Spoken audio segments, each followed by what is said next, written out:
C'est un phénomène inquiétant et peu médiatisé. Il prend de l'ampleur au large des côtes africaines. Le golfe de Guinée est devenu un nid de pirates. Comment lutter contre ce fléau, contre les enlèvements sur demande de rançon en plein cœur de l'océan Atlantique? On en parle avec le commandant Éric Lavaux. Soyez le bienvenu sur TV5 Monde. Bonjour, vous êtes capitaine de vaisseau et porte-parole de la Marine nationale française. Avec nous également Bertrand Monnet, bienvenue également.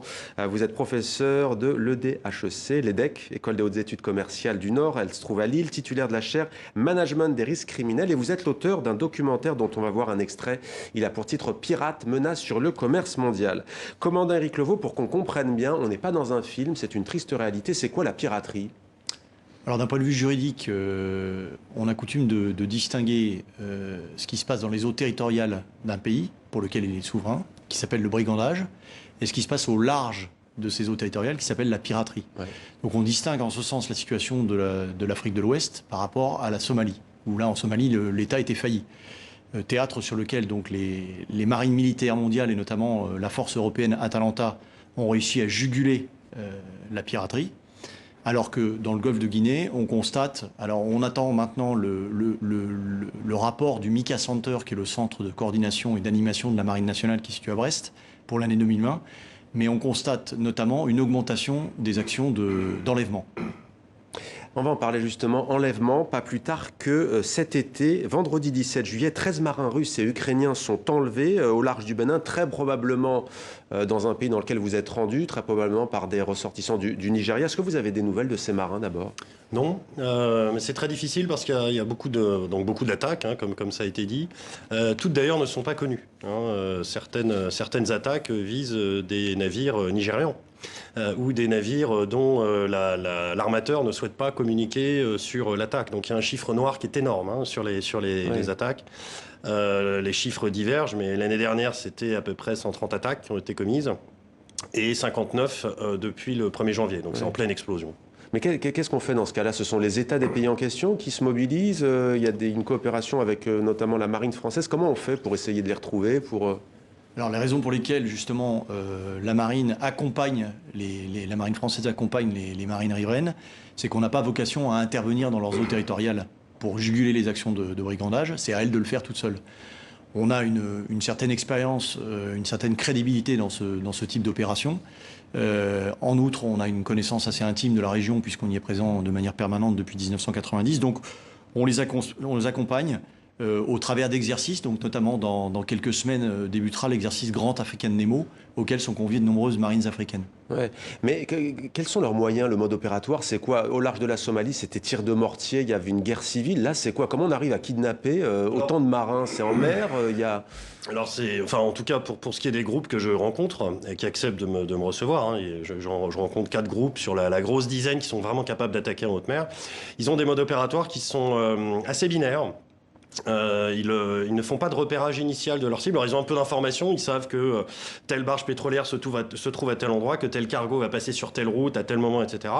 Et puis après, ils se lancent. Donc ils ont un mode opératoire qui est simple. Le seul risque pour eux, c'est d'avoir de ce qu'ils disent security on board, la sécurité à bord, qui est forcément armée par des navies, des fusiliers marins nigérians, souvent commandés par des conseillers techniques étrangers, mais qui eux ne sont pas armés, qui sont employés par les compagnies pétrolières, par les armateurs, bref. Ils s'approchent, si on leur tire dessus, ça veut dire qu'il y a de la sécurité à bord, donc eux-mêmes ripostent, c'est pour ça que c'est toujours très violent. Et puis une fois qu'ils approchent du navire, ils essaient de monter à bord, donc ils lancent un filin, à l'ancienne j'allais dire. Ouais. Ils escaladent pieds nus la coque, c'est pour ça qu'il y a beaucoup d'accidents. Et une fois que la première équipe est à bord, ils imposent à l'équipage, qui souvent n'a pas eu forcément le temps de se réfugier dans la salle des machines, dans la safe room, de s'enfermer, de descendre une échelle, et là c'est trop tard, ils montent un par un. Et leur but c'est toujours alors de voler ce qu'ils peuvent voler à bord, ils restent pas longtemps. Mais c'est surtout d'enlever les marins expatriés. En fait, c'est du kidnapping en mer qu'ils font. Plus que de la piraterie, c'est du kidnapping offshore, ce que font les pirates nigérians. Et vous êtes rendu sur place pour essayer de comprendre. Vous avez même interrogé un Nigérian. On va regarder un extrait de votre documentaire. On en parle juste après. Vous ciblez des nationalités spécifiques? Yes. Bien sûr. Je peux vous dire que les Indiens, on ne sent pas pour eux. Ils ne valent rien. Les Philippins, c'est pareil, c'est pas assez cher. On cible plutôt des gens comme toi. Ouais, il dit combien est la rançon? Pour toi, au moins 220 000 euros, mon gars. Quels sont les otages les plus rentables? Les Américains et les Français. Là, si on comprend bien, ça veut dire que la France et les États-Unis paient des rançons. Alors, c'est pas vraiment les pays qui paient les rançons. En cas d'enlèvement, il y a différents modes opératoires.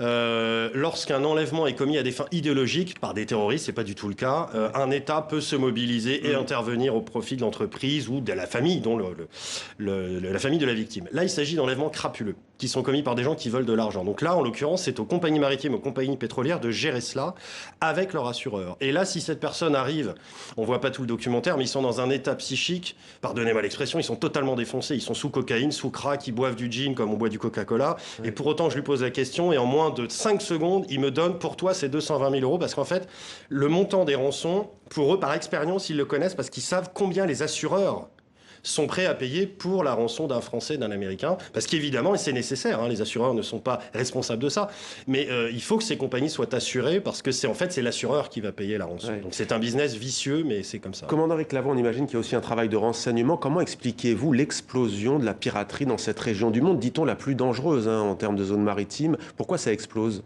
Alors sur le plan de la piraterie, où nous on l'entend, on ne constate pas une explosion. Comme je le disais tout à l'heure, on constate plutôt une augmentation, et c'est corroboré, des enlèvements. Pourquoi? Parce que, comme ça a été dit tout à l'heure, le prix du pétrole a baissé et donc toutes les actions qui étaient conduites, notamment de bunkering, de trafic de pétrole, sont beaucoup moins rentables que par le passé. Donc les actions de renseignement, nous ne conduisons pas ce type d'opération. En revanche, comme je vous le disais, on accompagne les marines, on leur fait prendre conscience de l'importance de la lutte contre le brigandage, essentiellement, notamment au Nigeria, et puis de la piraterie au-delà.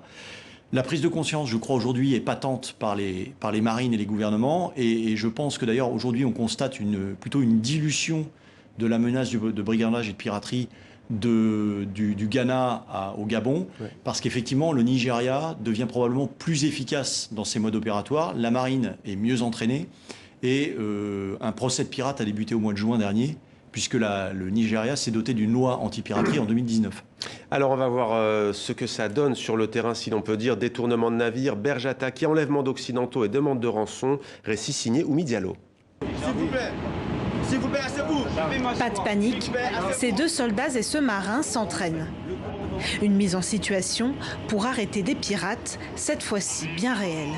L'exercice Grande African Nemo réunit chaque année des marines africaines et françaises pour lutter contre la piraterie. Sur les côtes ouest de l'Afrique, le golfe de Guinée est la zone la plus dangereuse au monde. Des milliers de bateaux y circulent chaque jour et s'exposent à de violentes attaques. Outre les pillages, les étrangers sont la cible d'enlèvements contre des rançons pouvant atteindre plusieurs centaines de milliers d'euros.